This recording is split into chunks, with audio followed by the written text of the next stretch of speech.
Bien, el hexagrama número 6, el que llevamos hoy, el conflicto, ¿no? Bien, bueno, vamos, la vida hay de todo. Son 360 grados, en los 360 grados cabe todo, la cicuta y Sócrates, volviendo sobre mis tópicos, ¿no? Todo. De manera que aquí tenemos el conflicto.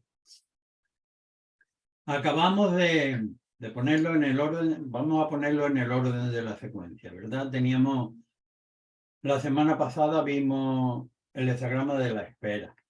La espera venía inmediatamente después de haber concluido la formación inicial, la formación básica. Una vez cumplida la formación básica, pues teníamos aquello de que habíamos enviado los currículos y esperábamos nuestros primeros destinos. La espera. Ahora llegamos al conflicto. La espera de la alimentación en comunidad, es decir, uno ha aprendido a los primeros rudimentos con los que va a ganarse la vida, ¿no? Y está esperando pues encontrar un trabajo, ya sea del orden profesional cualificado, o sea de un orden ligeramente inferior o técnico o manual. Bien, la cuestión es que en función de nuestro trabajo nos vamos a ganar el pan fuera. Ese es el tiempo de espera de la alimentación. Ahora llega el conflicto. El conflicto es cuando cae el maná, cuando cae el pan, cuando llega el camión del pan al pueblo. Y yo que peso 40 kilos, pues llego junto al... Bueno, no es verdad que pese 40 kilos. Bueno, tampoco peso mucho más, peso 72. No está mal. Bien, para la edad que tengo. Y la estatura. Pero voy al lado de alguien que pesa 150 kilos y que mide 1,90. Y vamos los dos por pan. Yo quiero mi porción y el otro quiere la suya. Y puede que yo quiera una parte más grande y el otro obviamente es que la necesita. En mí puede ser capricho, en el otro necesidad. De hecho, habrá quizá otro más pequeño que también compita por una proporción. Pasándolo a un terreno, es decir, el conflicto está representado por dos tendencias naturales que no compiten por arbitrariedad humana, sino que compiten o tienen tendencias divergentes por su propia naturaleza. Como yo digo, un San Bernardo y un Chihuahua. Los dos son perros. La cantidad de alimento que necesita el San Bernardo es muy superior a la que necesita el Chihuahua. Sin embargo, podemos entender que tanto la de uno como otro, cada uno va a comer proporcionalmente a su necesidad. Pero cada uno lleva una parte de razón. Sin embargo, el alimento está racionalizado externamente.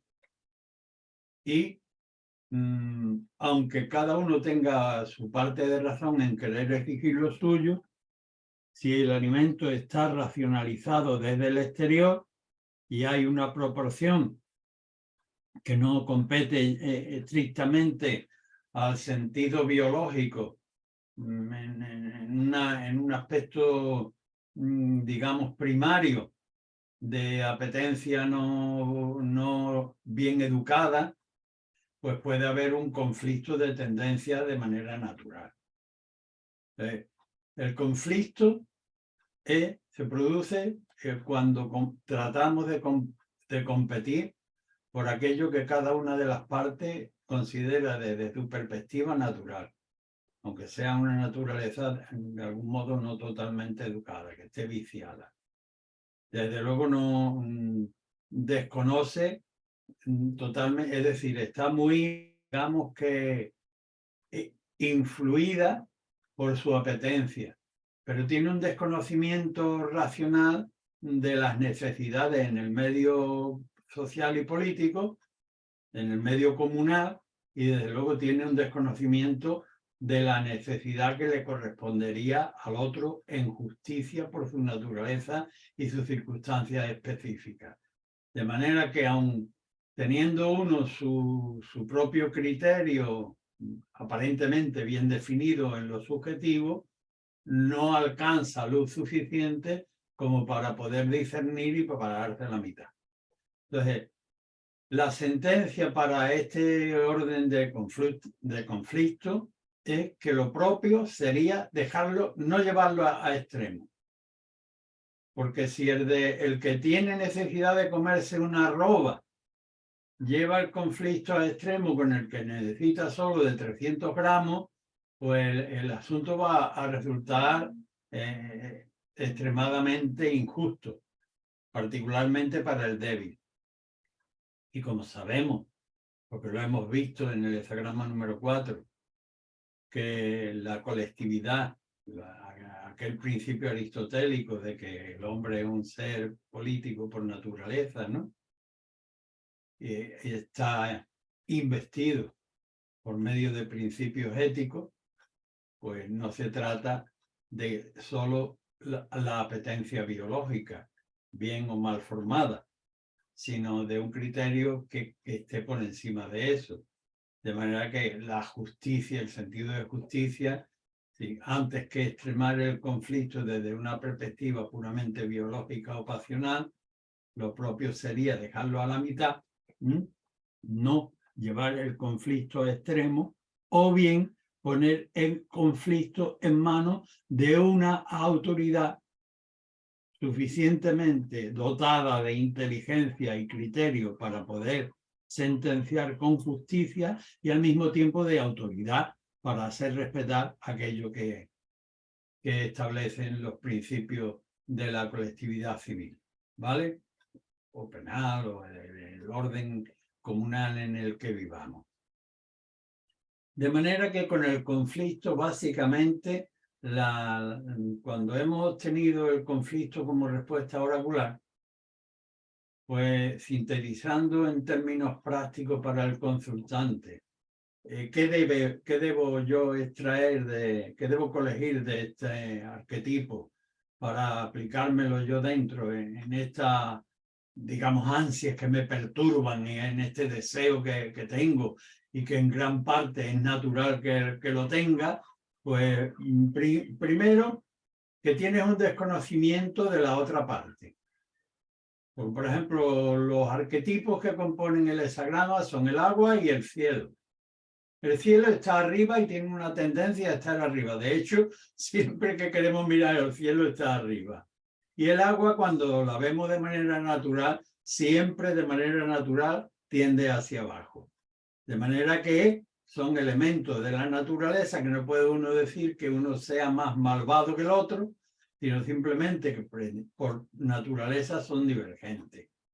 Por tanto, sus tendencias, si el cielo pretendiera que el agua estuviera arriba o el agua pretendiera que el cielo estuviera abajo, pues sería un conflicto de una entidad descomunal.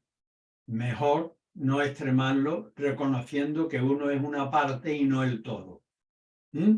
Y si tiene un empeño mayor que querer conformarse a mitad de camino, pues entonces tendría que recurrir no a un amiguete, sino a una autoridad en el ámbito concreto del que se trate el conflicto, que esté investido de la suficiente sabiduría y que además tenga la capacidad, el poder, no diré ya de imponernos, ¿no?, pero ya por la magistratura, por la convención social, ya está investido. Es decir, no hace falta una arrogancia externa para imponer la fuerza, sino que por la convención social se entiende que en el estamento en el que está implica autoridad e implica conocimiento e implica a su vez la obligación de someterse a su criterio.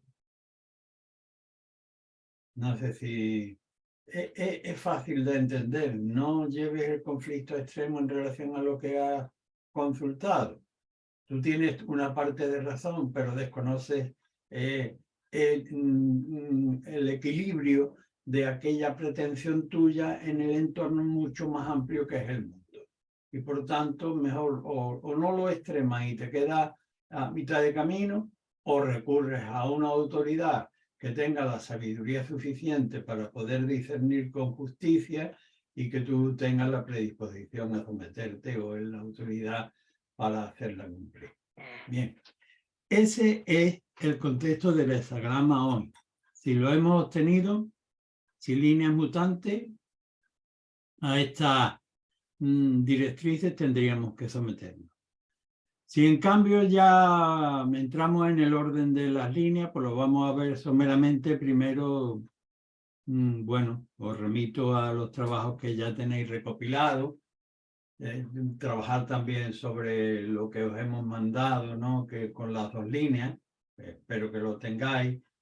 Pero y ahora vamos a hacer un vuelapluma sobre esta secuencia.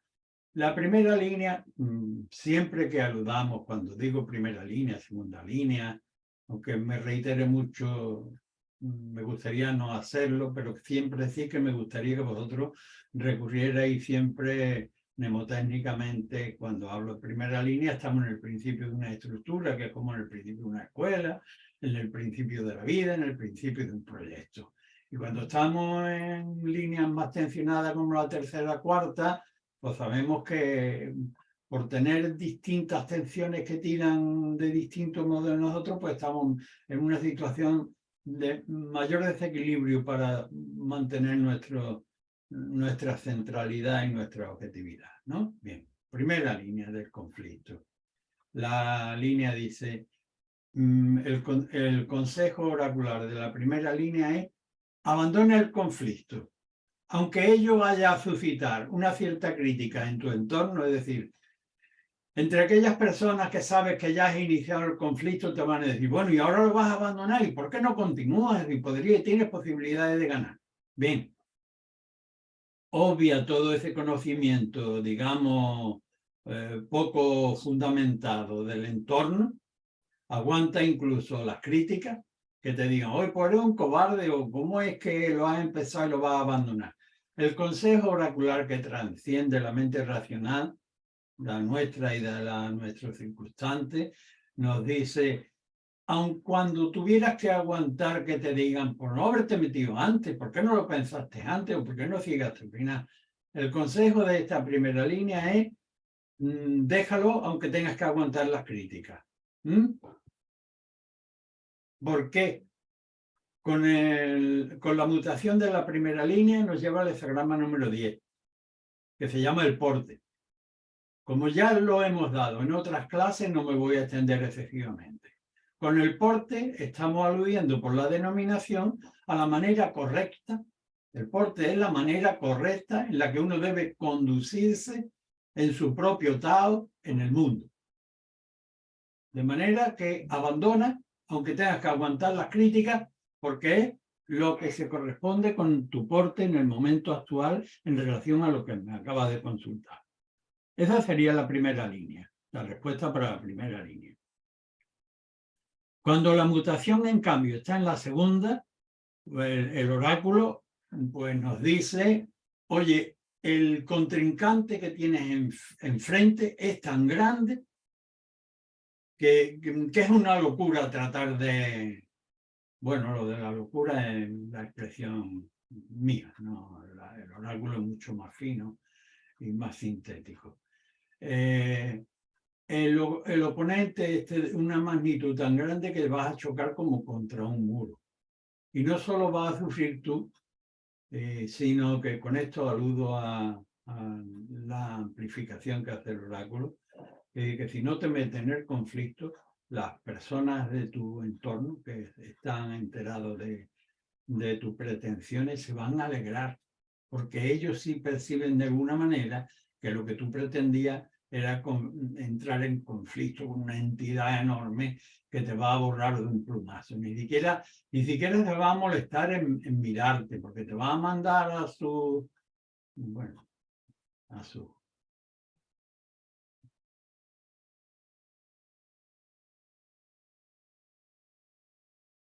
segunda línea, lo mejor que puedes hacer es abandonar el conflicto. La mutación de esa segunda línea nos lleva al hexagrama número 12, que es la desconexión. Que es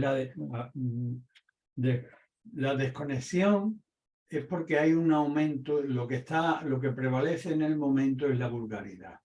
Cuando la vulgaridad está en ascenso, el noble lo mejor que hace es retirarse a su valer interior.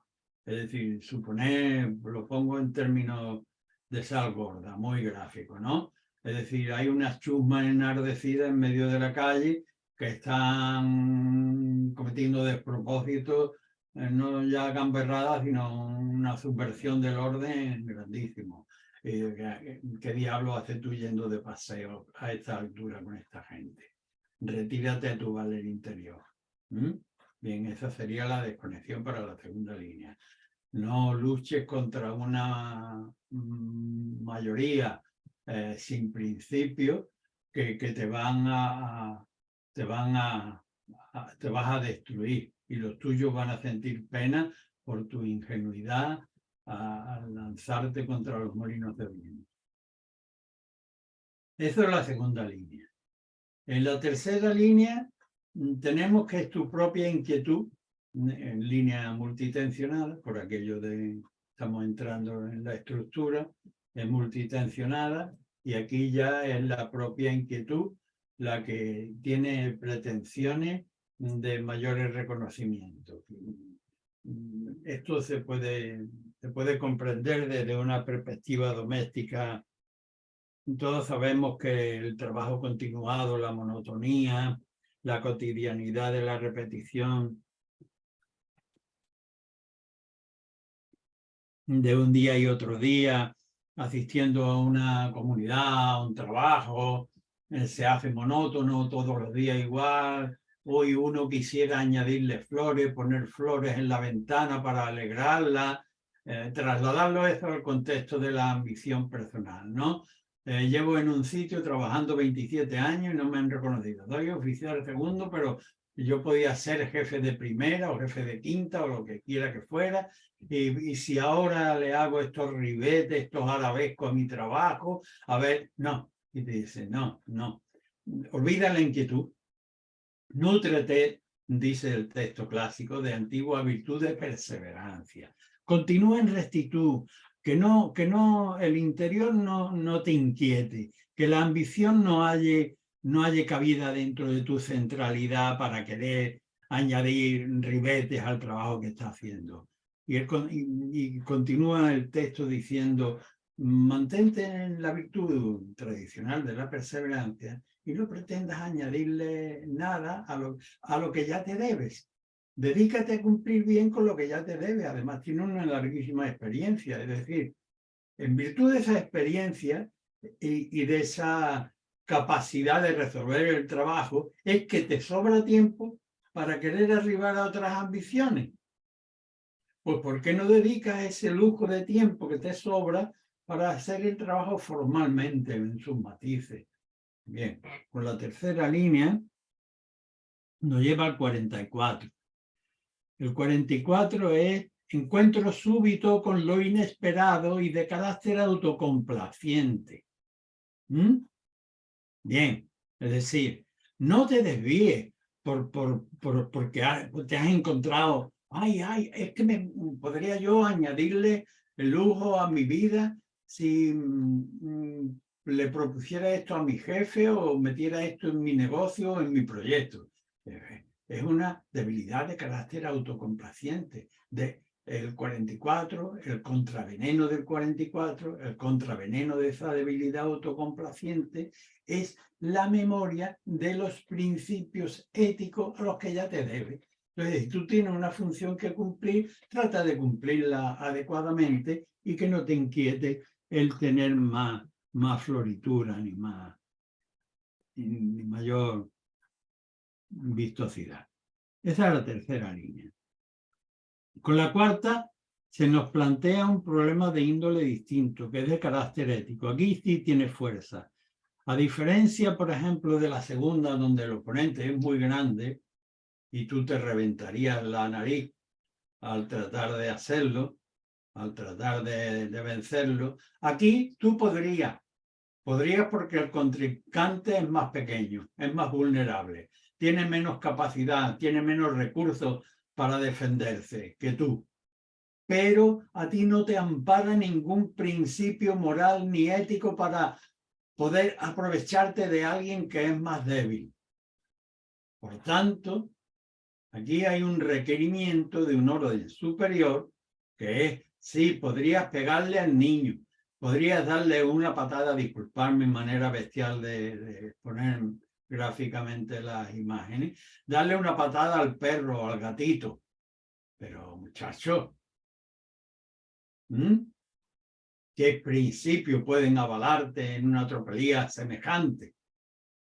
Cuando muta la línea, nos lleva al hexagrama número 59, que es la capacidad de introspeccionar en nosotros mismos para disolver nuestros nudos egoicos. De la misma manera que el suave y cálido viento preprimaveral disuelve el hielo acumulado en las cumbres, que es equivalente antropocéntricamente al egoísmo, a la cerrazón en uno mismo, a los propios apegos. Disuelve, penetra en tu interior flexiblemente con la mente, disuelve esos nudos egoicos y no pretendas aprovecharte de la pobre viuda que no tiene que... Tengo una alusión clásica, ¿no? Al óvalo de la viuda o bueno, puedo ilustrarlo de una manera más... ¿Recordáis cuando fue el rey David? Que tenía que hacer una celebración y quería celebrarlo sacrificando un carnero, una oveja del vecino en lugar de su propio redil. Bueno, siento haber ilustrado, es un personaje que me merece muchísimo respeto. Algún día, si tenemos ocasión, hablaremos del rey David en otros términos más elevados. Pero que no te aproveches del débil. No con esta línea, en relación a lo que acabas de preguntar, es que disuelvas tu nudo egoico. Con la quinta línea gobernante, estamos en el conflicto, pues hemos encontrado al juez justo, es decir, deposita en sus manos el conflicto. Es decir, en términos concretos para la pregunta, pon el conflicto en cuestión en manos del juez imparcial, es decir, por esa vía que acaba de exponerme, de preguntarme, ahí es donde debes colocar la instrucción del proceso que se va a iniciar ahora, porque el complementario es antes de la consumación. ¿Y qué es lo que nos pide antes de la consumación? Pues el arquetipo de antes de la consumación, que está caracterizado por el joven zorro que va a cruzar una corriente helada, porque al otro lado están las gallinas, pues es la cautela y la circunspección, es decir, una vista larga para poder mirar a lo lejos y un paso muy corto para ir tanteando el terreno. De manera que la respuesta para la quinta línea es la vía acerca de la cual acabas de consultarme es la adecuada, pon el proceso en esta vía y mira con largueza y ve pisando con cautela hasta poder consumar el asunto. Con la sexta línea, pues tenemos que una prueba del carácter. Me he dado el salto para el complementario, que es el 47. Porque el texto de la sexta línea dice, lo que ganas por la mañana, por la tarde te lo van a quitar. Porque ¿de qué te sirve ganar por la mañana 3 medallas si por la tarde deshonrosamente te la van a quitar delante de la multitud? Bien. No merece la pena ese pon y quita con vergüenza. El complementario, ¿qué nos dice el complementario? Que es el 47, la desazón, que llevado a términos concretos o regulares para extraer la síntesis adecuada de comprensión conceptual, el 47 es el arquetipo de la prueba del carácter. El 47 dice, ¿tienes algo que decir? Perdón, ¿habías dicho algo, Antonio? Sí, es que antes habías dicho 57, yo lo había entendido. No. Es 47, ¿no? 47, la descripción, prueba del carácter. Tienes algo que decir, tienes algo que argumentar, pero no vas a ser oído. Es decir, aquí nuestro carácter va a ser probado. Y por tanto, probado en no llegar el conflicto a ganarlo por la mañana y por la tarde tener que pasar la vergüenza. De manera que con todo lo que tú te creas que tienes los derechos que tienes en la pretensión de lo que acabas de consultar, lo mejor que haces para salir crecido es no ir al conflicto. Y asumir que te corresponde el quedarte quieto sin ir a este conflicto que sería un paripé que acabaría de manera vergonzosa y que además no habría añadido nada de sustento a la conformación de tu carácter, que es importante. Bien, estas son las líneas individuales. Ahora ya vamos a tratar de omitir, a ver si soy capaz, de las líneas básicas para incorporar la siguiente, que es lo que vemos en este nuevo ciclo. Cuando tenemos la primera y la segunda, en la primera nos ha dicho que lo mejor que haríamos era dejar el conflicto, aunque tuviéramos que aguantar la vergüenza de dejarlo habiéndonos metido. Y la segunda nos dice, oye, que te vas a meter y te vas a reventar la nariz. Si no te metes, tus compañeros, la gente buena, tus amigos, se van a alegrar porque están viendo que tiene 2 dedos de cordura, no arremetiendo. Cuando mutan las dos líneas, la primera y la segunda, que ambas ya pues deben habernos advertido de que no lo propio ir al conflicto, pues nos llevan al hexagrama número 25, que es la inocencia. No pierdas la inocencia, se corresponde al cielo conforme a tu ingenuidad esencial, no arremetiendo, no yendo al conflicto y no ignorando que en el conflicto iba a salir perjudicado. Bueno, habrían salido perjudicadas todas las partes. Pues siempre que cuando uno entra en conflicto no ya se trata de uno mismo, sino de aquellas personas contra las que entras en batalla y con los propios espectadores a los que has comunicado que has iniciado un pleito con una entidad, con un compañero, con un vecino. Bien, el 25 es la inocencia esencial que todo ser recibe del cielo al nacer. Y con eso estaríamos en armonía con nuestro propio Tao, evitando el conflicto. Cuando es la primera y la tercera, pues entonces debemos añadir a la sentencia inicial que nos dice abandona, aunque te hayas metido.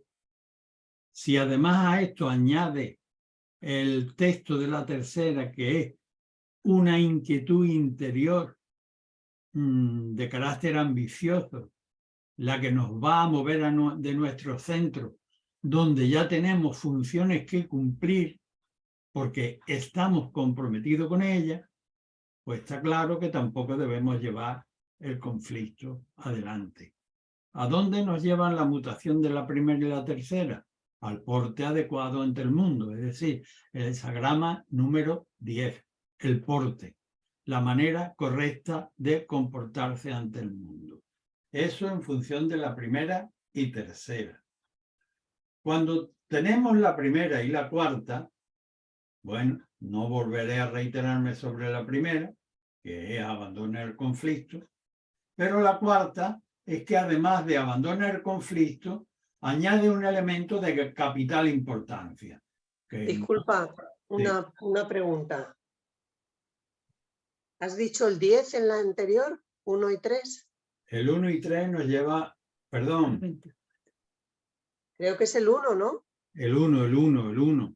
Es que estoy mirando los trigramas y no me cuadraba. El 1. El El 1, El vale. hexagrama número 1, lo creativo. Lo creativo, vale. Sí. Sí, porque el porte, sí es cierto que hemos pasado por el porte, ¿no? Por la línea primera. Pero a donde nos lleva el conjunto es a lo creativo. ¿Qué es lo creativo? Lo creativo es que todo principio, todo hecho humano debe estar transido por los principios, particularmente en el comportamiento del noble. Se supone que quien se aconseja de I Ching pretende participar con la naturaleza creativa, por tanto, se compromete a revisar que sus principios son elevados, es decir, que tiene amor a la creación, que pretende que cada cosa tenga su proporción adecuada y su desenvolvimiento justo en el mundo, y que esa actitud internamente introyectada la va a mantener cuando tiene inquietud interior, cuando no la tiene inquietud. Es decir, la va a mantener todo el tiempo. El hexagrama número 1 es una revisión de los principios a los que se debe todo ser humano que pretende participar con la obra de la creación universal. Bien. Subsanado esto, disculparme. Bien. Tenemos, gracias Ana Rosa, tenemos la primera y la cuarta, a la que hemos dicho que a ese principio de no meternos en el conflicto debíamos sumar la eticidad, el que no hayamos una base moral para competir con una persona más débil, a la que la asiste la razón, aunque nosotros podríamos atropellar su razón por las capacidades propias o por los recursos que podemos movilizar. Podríamos echarle encima abogados, podríamos echarle encima cosas, pero no nos avala ningún principio moral ni ético. Por tanto, tanto la primera como la cuarta nos invitan a no llevar al conflicto. Y la complementación de ambas líneas nos lleva al hexagrama número 61.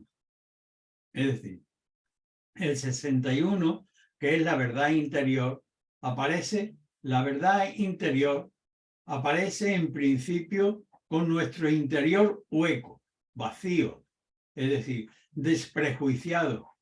Procurar, cuando vamos a enfrentar esta situación de conflicto, despojarnos de todo tipo de prejuicios internos, de prejuicios egoicos, de todas aquellas pretensiones de carácter personal que nos abocan a querer hacer lo que queremos, ¿no?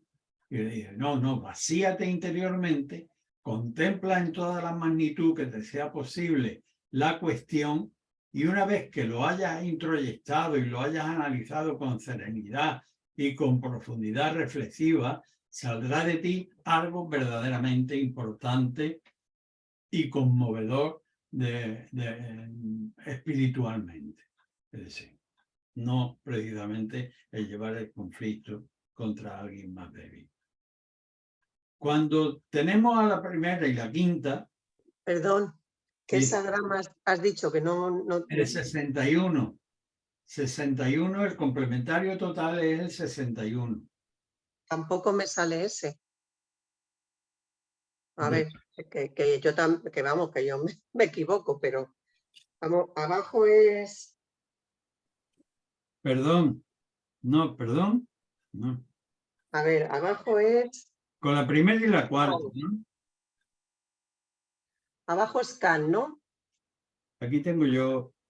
Me voy a detener un momento para verlo, ¿vale? Primera y cuarta has dicho. Estamos en primera y cuarta, ¿no? Sí. Sí. Vale, no, entonces estoy yo equivocada, porque el Can no es.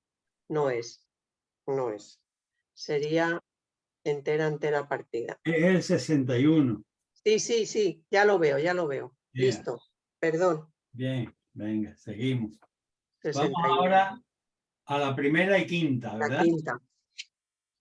Con la primera tenemos que el conflicto había que abandonarlo, dejarlo a la mitad de camino, o la otra opción, que es la general del hexagrama, ponerlo en manos de la persona capacitada, del juez instructor, de un abogado eficiente y justo.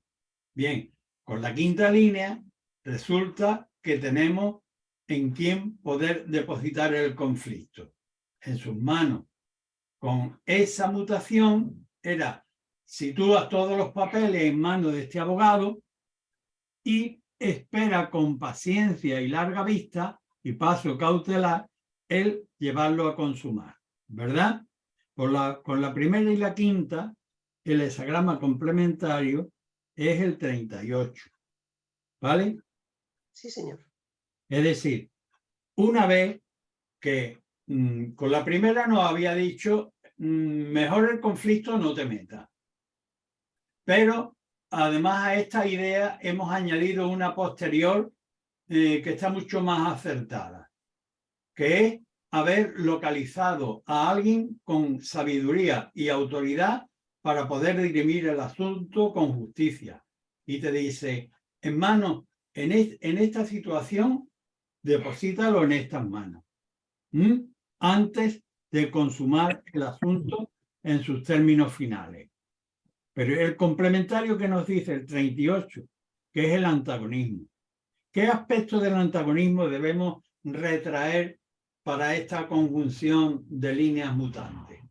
Pues el antagonismo significa, no solo significa antagonismo, sino que tiene otro aspecto muy importante, que es que ante la diversidad del mundo, tú tienes derecho a conservar tu singularidad, pero también tienes la obligación de respetar el derecho de las otras singularidades.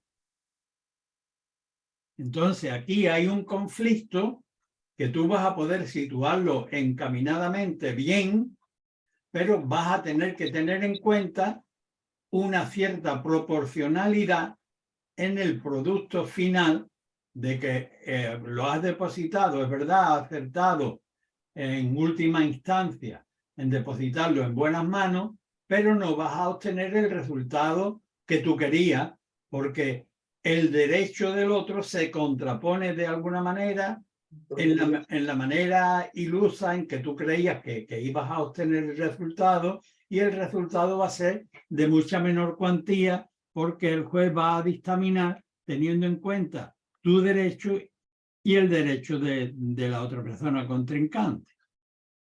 El 38 es tú conservas tu singularidad, tú respetas la singularidad ajena, pero teniendo en cuenta ambas divergencias, los logros a obtener, pues necesariamente no deben ser grandes, sino pequeños logros, con pequeños logros.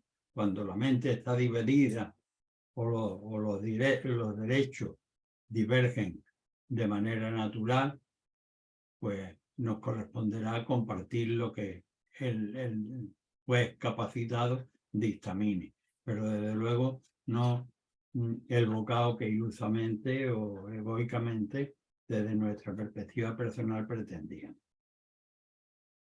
Cuando en otra ocasión la obtención es la primera y la sexta, pues la sexta línea, recordáis que sobre la primera, que ya la primera nos había dicho que lo mejor era o dejarlo a la mitad o, como hemos hecho con la quinta, depositarlo en manos de un instructor adecuado, de un procurador, de un juez, de un abogado. En la sexta nos decía la línea que lo que íbamos a ganar por la mañana nos lo iban a quitar con deshonor por la tarde, y que esto se correspondía con una prueba del carácter que tendríamos que asumir a priori sin tratar de argumentar vanamente palabra sobre palabra para justificar nuestra pretensión. Pues bien, cuando mutan las dos líneas conjuntamente, a donde nos lleva el hexagrama número 58, que es la regeneración con los pares. Reunirnos con los pares, pares adultos, pares electos, y con ello obtener la regeneración de este conflicto. Bien. Con esto agotamos la mutación con base en la primera línea. Ahora vamos a entrar en que la base es la segunda. La recuerdo brevemente. La segunda línea era aquel oponente tan grande que el oráculo decía mejor no entres en conflicto, que hasta y tus propios amigos se van a sentir alegres porque saben a priori que no te van a partir la boca. Y eso es ya de por sí una cierta alegría. Esta es la base, que no podemos, que no tiene sentido que tratemos de luchar contra los molinos de viento.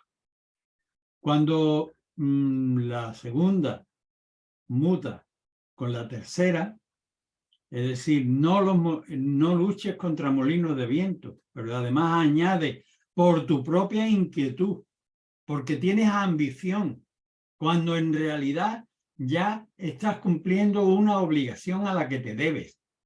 ¿Qué quieres? ¿Añadirle flores?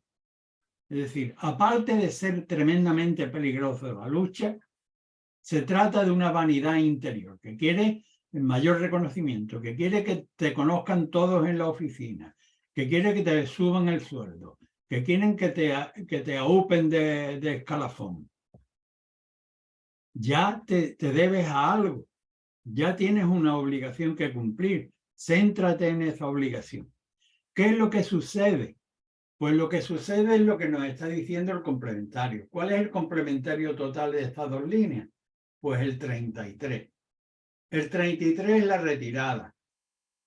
¿Y qué es lo que nos dice fundamentalmente en relación a esta respuesta del 33? Que es la retirada de lo vulgar. Es decir, el noble está apercibido y en cuanto ve que en su propio entorno o en sí mismo, como es el caso, empieza a ascender lo vulgar, porque es lo vulgar lo que está ascendiendo, ¿no? En la segunda tenían la pretensión de luchar contra un coloso. Y en la tercera es una necesidad de reconocimiento ulterior, además, ¿no? Y, pues, es decir, la inquietud de lo bajo está empezando a ascender en ti.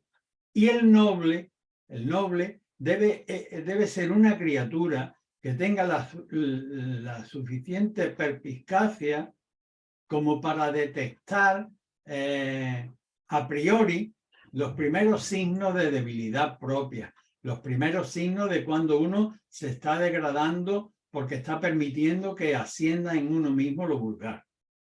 Y ante lo vulgar, sabiendo el noble que todo lo material está sujeto a detención, se retira a su valer superior. Os recuerdo la diferencia de potencial que hay entre los logros materiales representados por la montaña, que es Ken abajo, es verdad que es muy grande, me he comprado 7 casas y 17 coches, pero dice, ¿qué hace? Que te lo va a llevar, va a ser el más rico del cementerio. Y espiritualmente, ¿qué es de tu vida? Retírate a los principios éticos, retírate a un conocimiento más elevado que al de la mera posesión de los elementos materiales, que son aquellos que te están metiendo en tu espíritu por abajo, que quieres conflictuar y ya tienes una obligación con la que cumplir. Retírate de lo bajo. Bien, pues esa es una posible respuesta oracular para cuando mutan la segunda y la tercera. Cuando junto a la segunda, esa pretensión de luchar contra los molinos, tomaremos a Quijote como clásico de los molinos, ¿no? Contra los molinos de viento, que te van a desbaratar, te van a tirar a ti y a tu pobre Babieca. No, Rocinante. No luche, tus amigos se van a sentir mejor. Sancho se va a sentir mejor que tener que recogerte los despojos cuando te haya tirado una aspa del molino. Esa es la segunda línea. Y la cuarta es no luche desaforadamente contra gigantes, que además no te asiste ningún principio moral. Son caracoles. ¿Qué va a aplastar? ¿Un montón de caracoles? Con esto no me quiero meter con quien coma caracoles, ¿vale? Vaya yo por delante. Pero ¿qué haces tú metiéndote? Y también me está recordando a... Bueno, no voy a divagar más. La cuarta línea. No te asiste ningún principio moral. Retírate. De manera que entre la segunda y la cuarta, la segunda que dice el objeto es colosal, que puede ser por lo desaforado de tu propia proyección, no solo porque el objeto sea materialmente colosal, ¿no? Puede ser tu proyección es desaforada. Pero es que en la cuarta línea, además, no hay ningún aval moral ni ético para que tú hagas esa locura de arrasar con los caracoles. De manera que retírate. ¿A dónde nos lleva? ¿A dónde tengo que retirarme? Al hexagrama número 20. La contemplación. El hexagrama número 20 representa una alta torre. Es también prototípicamente un mediador, es decir, un sacerdote o un medium, que está en la interpretación entre el cielo y la tierra. Está en un lugar elevado. Es decir, la multitud te mira y te fija en tus hechos. Y tú miras al cielo para no equivocarte. De manera que debes estar en un lugar, sabiendo que estás en un lugar de elevación, debes estar especialmente centrado en tu actividad para no desdecir los principios del cielo y no equivocar con tu ejemplo al pueblo que te mira y quiere seguir tus pasos. Contemplación objetiva. Se ha hecho el lavatorio de manos, pero todavía no el sacrificio. Contempla, central, como quien está oficiando un ministerio sagrado. Bien, pues ese es el consejo complementario para esta criatura que está entre la segunda y la cuarta línea. Cuando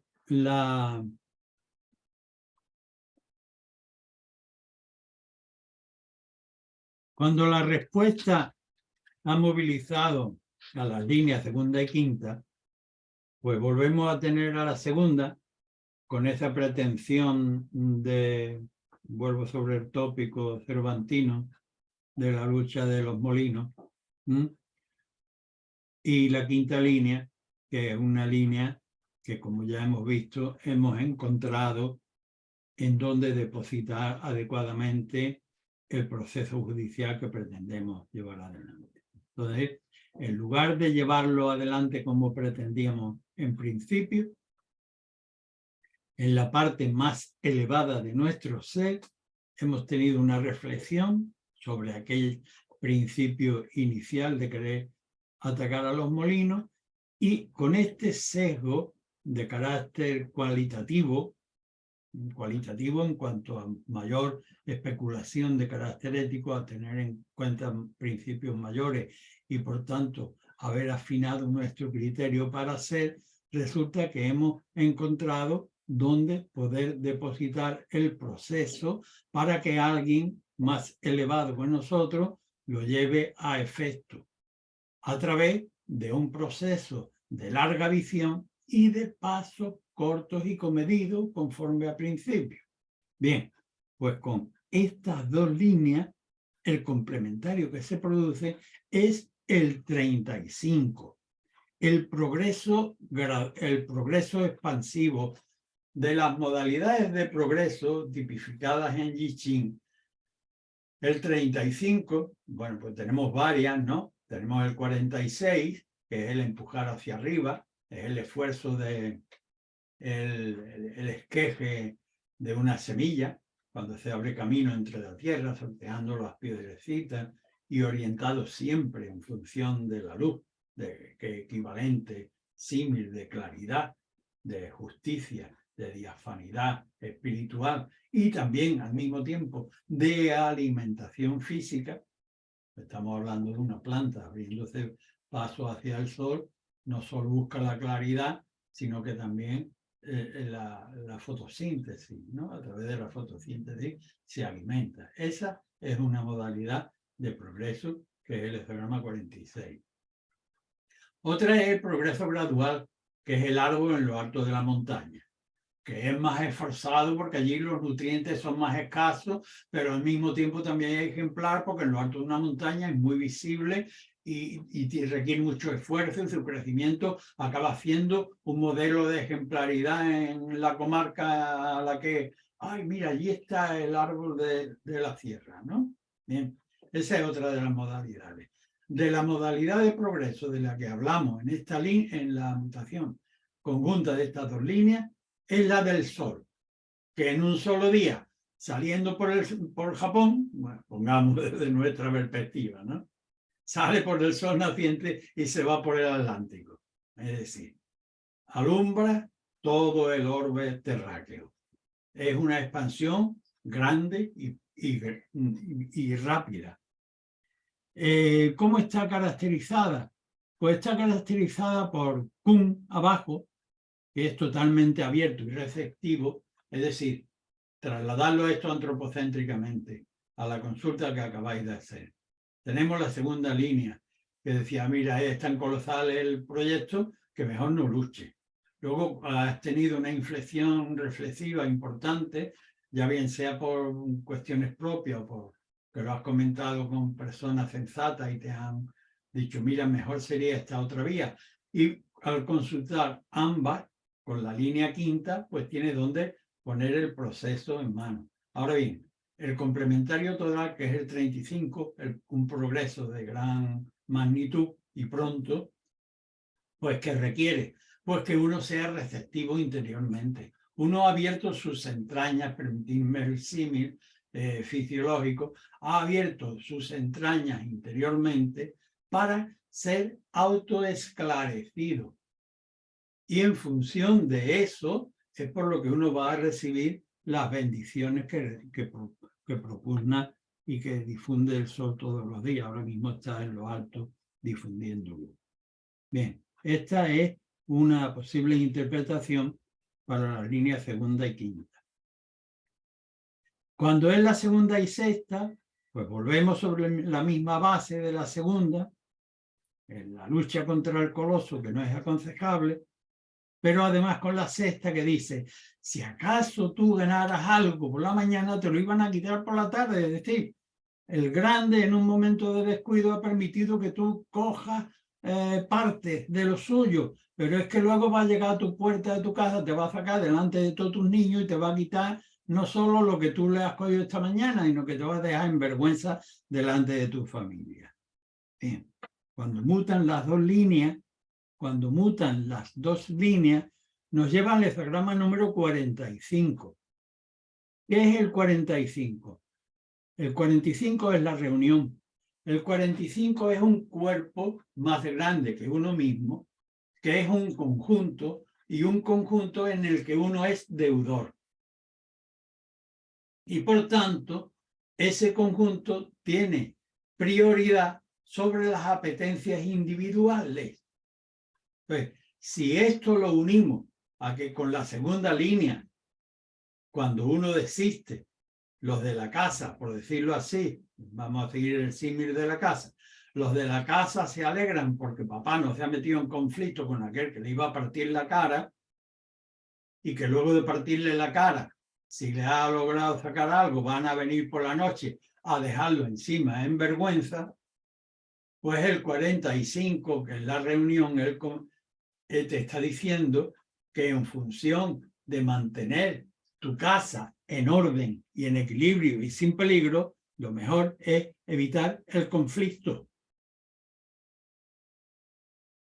¿De acuerdo? Bien, pues esta es una respuesta para la segunda y sexta línea de mutación. Ahora cambiamos de base y obtenemos como base de respuesta inicial la línea tercera. Es decir, aquella línea en la que uno ya tiene un trabajo asignado y al que te debe. Tiene un contrato contextual comprometido, tú ya te debes a un trabajo, pero como ya llevas cierto tiempo en el trabajo y ha pasado un poco a ser, admitirme los símiles un poco pueriles, ya has automatizado el trabajo y ello te permite que el rabillo de la inercia divague por la ventana mirando allí y allá y ya tienes una ambición adicional, pero tú ya tienes un compromiso. No debes añadir a ese compromiso para que se te reconozca hay una inquietud vanidosa por tu parte, tú ya tienes un compromiso, contente en ese compromiso. Esa es la tercera línea. Pues la primera mutación, cuando a esa le unimos la cuarta, pues daos cuenta de la cuestión de que por vanidad, teniendo uno ya un compromiso serio con el que debe cumplir, pero sin embargo, ese superávit que tiene de tiempo ocioso para soñar con ilusas vanidades, te lleva a querer luchar contra un enemigo que está en inferioridad, pero con el que no te avala ningún principio moral ni ético para ganarle la mano. No te aproveches de estas circunstancias para que te amplíen el despacho o para que te suban de categoría, que la vida no es solo obtenciones y amplificación desde la perspectiva materialista. Por tanto, la mutación de ambas líneas, la tercera y la cuarta, nos lleva al hexagrama número 57. El hexagrama número 57 está constituido por la repetición del trigrama Sun, el viento, la capacidad racional, lo vegetal, lo gentil, lo que para producir un efecto necesita del tiempo, como la planta para crecer, como un proceso cualquiera para instruir. Yo quiero aprender inglés, tengo que estar repitiendo inglés. Quiero aprender cualquier otra cosa, una artesanía, tengo que estar yendo todos los días al taller de artesanía y repetir una y otra vez y otra vez y otra vez, porque no puedo hacer lo que pretendo de un golpe. De manera que el 57, en el ámbito espiritual y teniendo en cuenta estas inquietudes que nos están moviendo y encima moviendo a querer ganarle a alguien más débil, pues el 57 te dice, mira, coloca alta tu estrella, es decir, que tu principio ético sea elevado. Eleva tus principios, ponlo en altura, como la estrella del marino antiguo, claro, se entiende, hoy todo es, el GPS te lo arregla todo, ¿no? El marino antiguo colocaba las estrellas y se perdía en el mar, pero se orientaba por las estrellas. Pues tú igual, pon un alto principio en tu vida y dirige hacia él todos tus pequeños esfuerzos para no desvariarte de ese elevado principio que debe servirte de norte o de sur. En el caso de China, el referente es el sur. Bien. Para que todos tus esfuerzos vayan en ese sentido. Pues esa sería una posible respuesta para la línea tercera y cuarta. Nos vamos ahora con la tercera y la quinta. Con la tercera volvemos a tener la inquietud de base, pero con la quinta, en función de una inflexión interna nuestra, habiendo asumido que es una inquietud la que nos mueve, y una inquietud a la que no debe uno seguir, porque ya tiene uno un deber, pues has afinado tu criterio y tu pensamiento y tu ambición y has acertado con una línea de mayor enjundia ética y magistral, como es haber encontrado un juez o un consejo o una vía intermedia que, desechando la anterior, es mucho más justa, en la que uno deba depositar el proceso. Un proceso, naturalmente, que no va a resolver de inmediato, porque sabéis que cuando la quinta línea muta sola,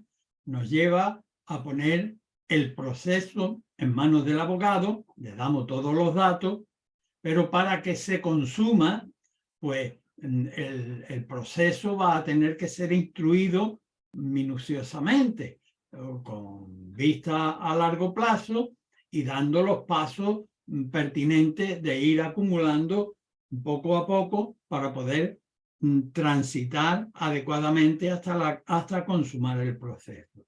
Bien, pues cuando mutan ambas líneas, la tercera y la quinta, nos llevan al hexagrama número 50, que es el caldero.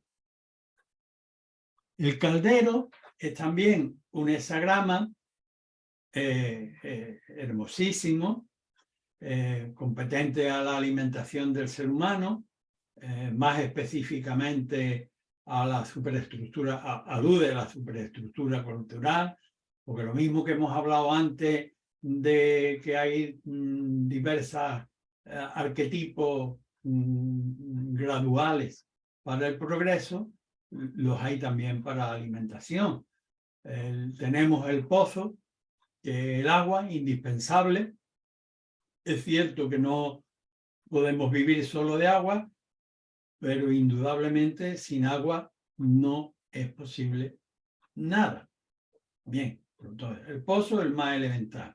Luego tenemos el 27, que diríamos que es el prototipo medio de la alimentación humana, ¿no? Por medio del bocadillo, que abarca desde el bocadillo hasta el puchero, ¿no? Pongamos en términos coloquiales el puchero. También la forma de instrucción, ¿eh? No olvidemos que el proceso de alimentación no solo de pan vive el hombre, como decía Jesús, ¿no? Sino de todo aquello que sale de la boca del hombre y de todo aquello que uno también colige del exterior, a que le presto yo atención y qué cosas sigo. Eso forma parte de mi alimentación. Ese es el 27. Pero aquí tenemos el 50.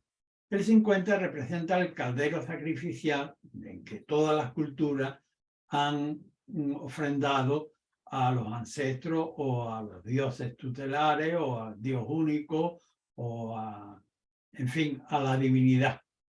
Y por tanto es lo más delicado. En el ámbito de lo personal, pues nosotros lo mismo podemos comer según las circunstancias, podemos saciar nuestro apetito desde un bocadillo, un vaso de agua mata hambre, un bocadillo, o qué te digo yo, una salsa francesa, una comida, un buen guiso español, ¿no? Una buena caldereta, bueno, o una caldereta vegana, según el gusto y las tendencias. Lo cierto es que el 50 es cuando tratamos de, alude a la superestructura cultural. ¿Qué requiere la superestructura cultural?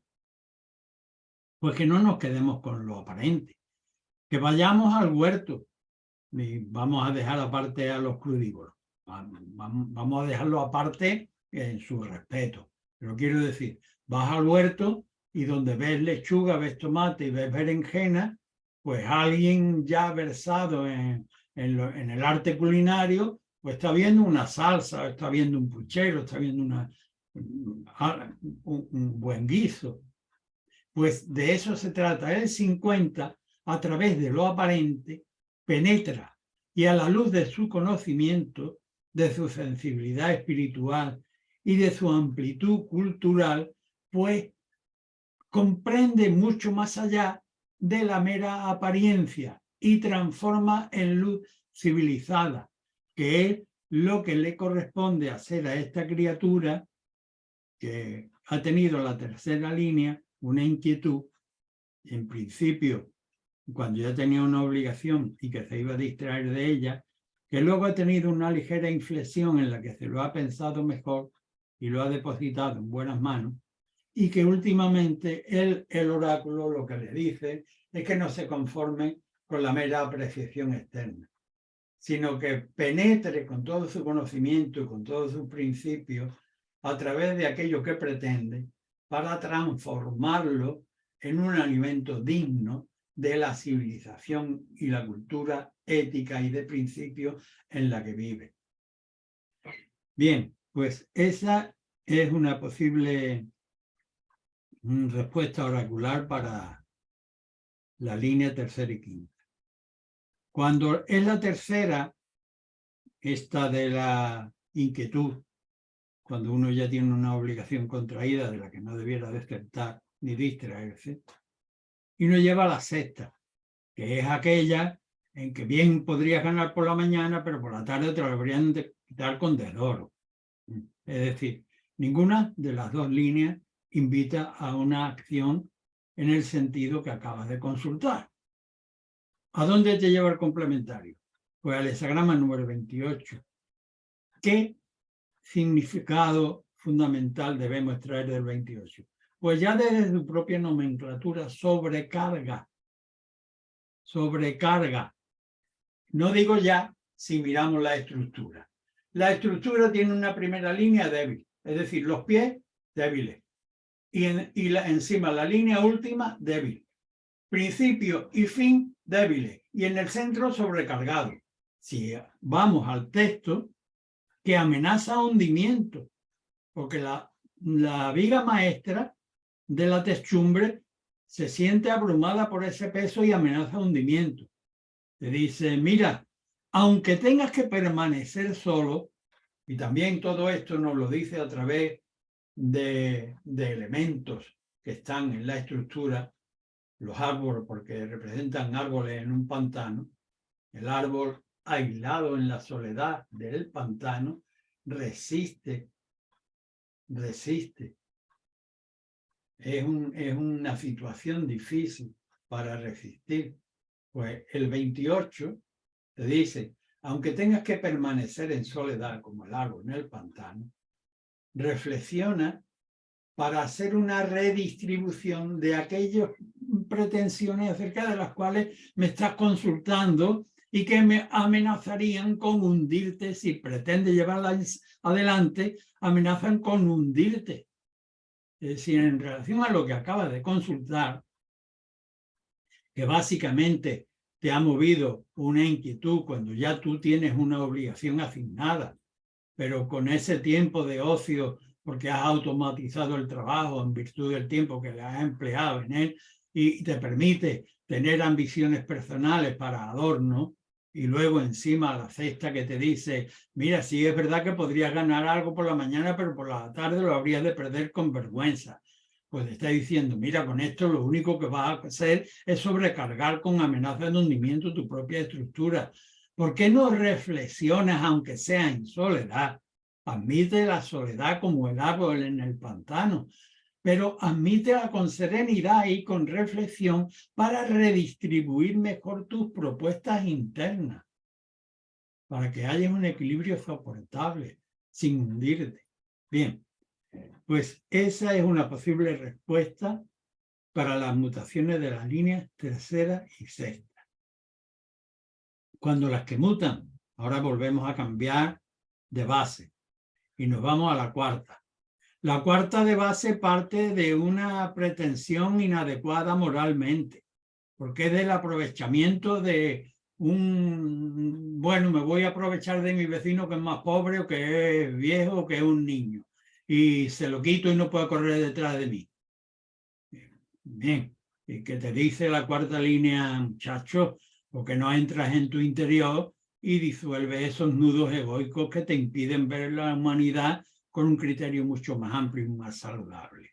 Bien, pues afortunadamente la inflexión inmediata es la quinta, que es un chispazo de luz que dice, mejor lo pone en manos de alguien capaz, con principios y autoridad, para que te instruya a ti y el proceso interno en el que te encuentras. Cuando mutan las dos líneas, nos lleva al hexagrama número 4, que es la necedad juvenil. ¿Qué es lo que debemos colegir? ¿Qué aspecto prismático debemos colegir de este hexagrama número 4, el que hemos llamado así un poco a priorísticamente la necedad juvenil? No. El número 4 significa también un arroyo serrano. Implica el principio de algo que empieza a desarrollarse, como un arroyo que acaba de salir, pues después de haber estado con un escardillo, hemos tocado un venero y ha brotado una fuentecita de agua. Y esa fuentecita de agua, que en principio es muy pequeña, se va a ir abriendo paso paulatinamente, siguiendo la ley de gravedad que la montaña, es decir, que el medio en el que nace le va a imponer. Es decir, en función de que has atemperado tu ánimo de ganancia ilegítima luchando contra alguien más débil, porque has logrado meterle una inflexión importante en virtud de la quinta línea, que es depositarlo en alguien con sabiduría y con bondad y poder, como para poder hacerse oír y dictaminar con justicia. En función de esos elementos modificados, va a poder abrir un cauce que va a empezar a circular de manera nueva y acumulando conocimiento poco a poco o haciendo camino poco a poco. Eso con la cuarta y la quinta.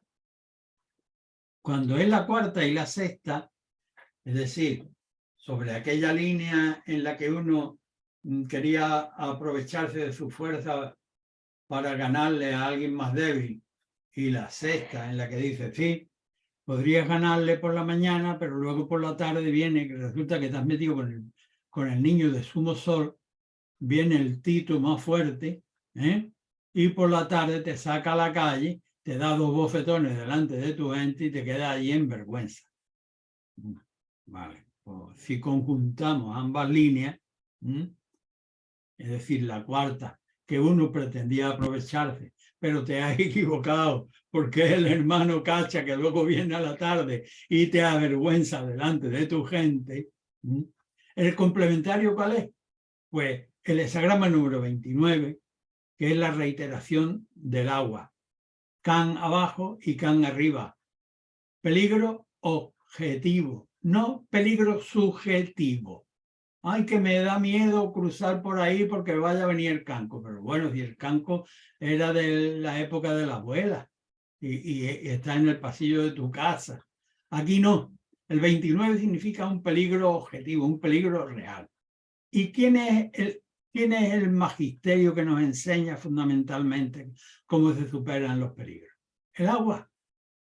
El agua es siempre fiel a sí misma, pero ojo, es transparente y además tiene la capacidad de dejarse modelar por el terreno circunstancial por donde circula. Siempre fluye conforme no a su deseo, sino conforme a la gravedad circunstancial. Es decir, discurre con adaptación al mundo circunstancial en el que está, teniendo en cuenta que es la manera de evitar el peligro real. El peligro real de querer ganarle a alguien más débil y de que luego no solo te hayas equivocado con el débil, por lo cual tú has quedado en vergüenza en principio, porque eres una persona inmoral, sino que luego viene el papá todo cacha y te pega 2 bofetones que te deja las mejillas para allá. Y además encima delante de tu novia, que te ha dejado en vergüenza. Mi tópico es antiguo y aparentemente machista. Espero que me lo perdonéis, ¿vale? Esa para la cuarta y la sexta. Luego tenemos, por último, y cambiamos otra vez de patrón básico, a la quinta y la sexta. Es decir, que lo ponemos en manos de una persona adecuada, de un juez imparcial, de un abogado, de un instructor, de un monitor, de un consejero, pero con la sexta, la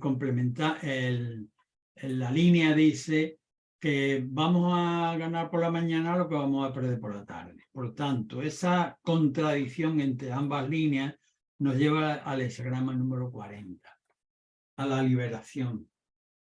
El hexagrama número 40 es la liberación. La liberación está representada por un contexto muy bonito. Dejar atrás el peligro, saltar por encima del peligro, tener cierta generosidad para no reclamar hasta el último centavo. Es decir, bueno, si me debía 5.000 euros y me paga 4.900 y me dice que no puede más, pues entre perder 5.000 y perder 100, pues vale, vamos a aceptar los 4.900. Y luego no rumiar mucho en el asunto, deshacerse de rencor. ¿Por qué? Porque el día a día nos va a reclamar para que estemos plenos en las labores de inmediata. Por tanto, liberación de este tipo de conflicto interno. Y con esto, pues terminamos las opciones de 2 líneas de mutación del hexagrama número 6, el conflicto. Y no voy a cortar la grabación, pero podemos seguir.